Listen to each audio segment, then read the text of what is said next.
Hello, lovelies. Good morning, good afternoon, or good evening. This is Gleaning's channel where we're bringing you the latest of what is going on in Nigeria. So, guys, if you haven't subscribed, please click on the red subscribe button down below, and also don't forget to click on the notification bell so that whenever we upload new videos, you'll be updated. Moving on to the news for today. On today's news, we have come out of hiding or resign. Adeyanju confronts President Mohammed Buhari. The convener of pro-democracy group Concerned Nigerians has challenged President Mohammed Buhari to come out of hiding and lead from the front the fight against the coronavirus pandemic that has claimed many lives and rendered many jobless. The convener, in a press statement made available to newsmen, enjoined the president to show leadership in these trying times. The president needs to show leadership every day. We watch the American President Donald Trump addressing Americans and meeting with his cabinet on efforts being made to curtail the virus from spreading. This lackadaisical attitude of addressing Nigerians every 2 weeks by President Mohamed Buhari in such a time like this is totally unacceptable. The demise of the President's Chief of Staff, Mr. Kyari, to the COVID-19 pandemic should ordinarily be an eye-opener for the President to see that he must act decisively and timely in order to contain this deadly virus. I am also tempted to ask, where are all the testing kits and equipment donated by Chinese billionaire Jack Ma? Why is Kano complaining of not having enough testing kits? And why are we not investigating the alleged mysterious deaths and secret burials happening in Kano? According to the NCDC, Nigeria has so far recorded 873 confirmed cases, with 197 being discharged and 28 deaths, including the President's Chief of Staff, Kyari. Adeyanju also said, if President Buhari is afraid of getting infected or leading the country from the front, he should resign so that a more competent hand can take over. This is not the time to be hiding under the bed in Aso Rock. Thousands of citizens will die if the president doesn't show leadership.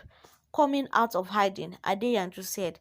The president has not convened the Federal Executive Council meeting for weeks now. He should do that immediately through Skype, teleconferencing, or physically at the villa to set our clear-cut agendas to prevent more unavoidable deaths of Nigerians and spread of the virus. The president should not leave the country on autopilot without clear direction or leadership. Currently, there's a leadership vacuum in Nigeria, and it's so sad that it's the governors who are now rising to the occasion. The 36 state governors just agreed for a nationwide lockdown of the country since the commander-in-chief has absconded from his duties and responsibilities. Under our laws, the government cannot lock down the country, but when the president is missing in action during a pandemic, then we must all commend the decisive actions of the governors, no matter how unconstitutional the acts may be. Conclusively, one must ask, where is the president and the vice president? So, guys, that is the end of this news. I would love to drop some few comments without wasting your time. As you can see, the country is in pieces, like it's in shambles. There's no hope for Nigeria as we don't have a president.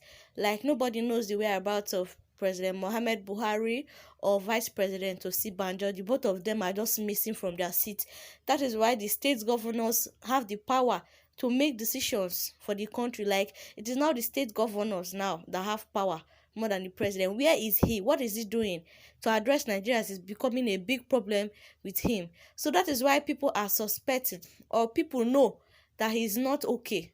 Even before the whole coronavirus incident, he has always been sick. Right from the time that he has been fighting for this presidency seat, he's not feeling fine, he's not well, and yet he has been fighting for presidency seat. Like, what is his mission there? Even if Buhari dies tomorrow, like, the people that are controlling him, the people that put him there will not even reveal to Nigerians that he's dead. Rather, they will put an impostor that will be controlling and doing things. Instead of them to tell Nigerians whether he's dead now, they will not talk, or whether coronavirus has killed him. They'll be putting videos or old videos and calling it live videos. So with the way this country is, we don't have a president. Like, the people that are supposed to be doing what is right for us, they're not doing anything. Even with Kyari's death, they've not still learned their lesson. I don't know whether they're waiting for their turn. It seems everybody in Aso Rock is dying one by one. only God that knows. But still, these people should put effort. If he knows he's not up to the task, why not resign? As it not be do or die of affair. If you not fit do, you come out. What is the need of strangling Nigerians? What is the need of suffocating Nigerians? Because right now we are suffocated in this country. We are prisoners in our own country. There are so many reasons, like uncountable reasons, why the president should resign, why he should vacate. For example, we are talking about this big hole in his neck. Like, what is it? What is that hole for? If he's functioning as a healthy human being, like, what is that thing on his throat? Is it where he's breathing through? Because we Nigerians, we no longer understand anything that is happening in this country. Oh. They'll just come and bust one in our ears. Anything they like, they say. They expect us to believe all kind of lies, all kind of things that they tell us. Nigerians have even lost hope in this government. Like, even the governors, they know it within themselves, though they cannot come out and speak up because of their political positions. They know it within themselves that this country has gone to waste. That is why they decided to come together.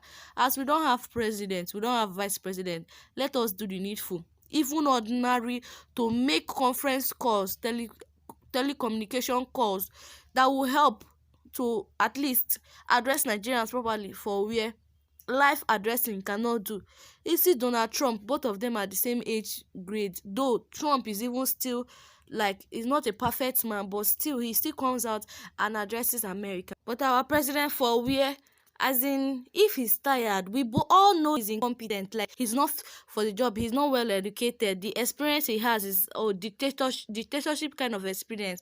We all know he's not good for the job. Like, if he knows he cannot do it again, let him come out. If he's so afraid of COVID-19, he should give it to somebody else, so that we will not remain in this, like, madness. Because this is madness. Look at the cases rising every day. People's lives are in danger. See what is going on in the country.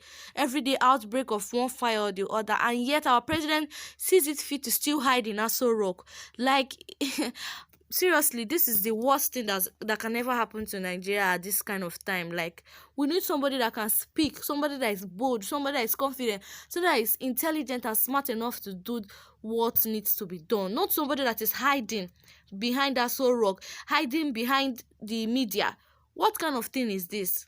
Honestly, if they don't like divide this country by 2023, seriously, we are really in for a very, very long and bumpy ride, because I don't see where there is hope. I don't see another wicked person now will still replace Bü'Hårī. That is not the thing. Another stooge, because it's people that they want to be using their head. That is who they want to be president.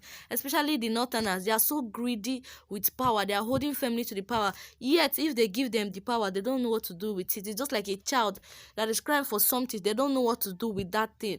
So they should even forget about, like, election for Nigeria. They should concentrate on how they are going to divide this country. As I'm even seeing it now, the revolution has started, because see now, where's our president? He cannot say anything, and the governors are taking it into their hands to do what is right for their state. If these governors can use their own hand and divide themselves, seriously, we will have a better chance. Like, I believe each state governor will want the best for its people, except in the north, because the northern governors, I don't even know where those ones, like, they are the worst governors in Nigeria, because most of them do not care about the people in their state. All their own is to do is to collect money. Like, they already have a system of life that the gap between the poor and the rich is very, very wide, so they don't even care about their citizens. For example, like all the states in the southeast, even if some of the governors, they are still stooges for this APC government, like, still you can see that the thing has not really spread much in the south, but it's increasing daily in the north. They were not even having cases before, but you can see the increase in the cases, because they are negligent. They don't know what to do. Can you imagine there are people even doing nonsense, washing their hands and drinking the water? So you can see that the incompetence of this government, the incompetence of APC party, because I blame them the most. They were the one that came with all the promises and lies, Oshomole and Co. Limited, and yet they did not do anything for their state. Oshomole did not do anything for Edo State. President Bü'Hårī is not doing anything for Nigeria. In fact, all the APC led party members, all of them the same thing, including PDP. So we don't want to hear PDP, we don't want to hear APC. What we want to hear is freedom. What we want to hear is IPOB. We want to be hearing all those kind of things. If Arewa youths decide that they want to form their own, no problem. Let everybody divide. What is the need for deceiving ourselves that because one Oyibo man say we should join together, become one Nigeria? NYC cannot even bring us together. Intermarriage cannot bring us together. Like, the differences are too much. So guys, that is my opinion on this news though. I would love to hear what you think down in the comment section below. Also, don't forget to like, subscribe and share. Thank you for watching this video. Stay safe, practice social distancing. Bye.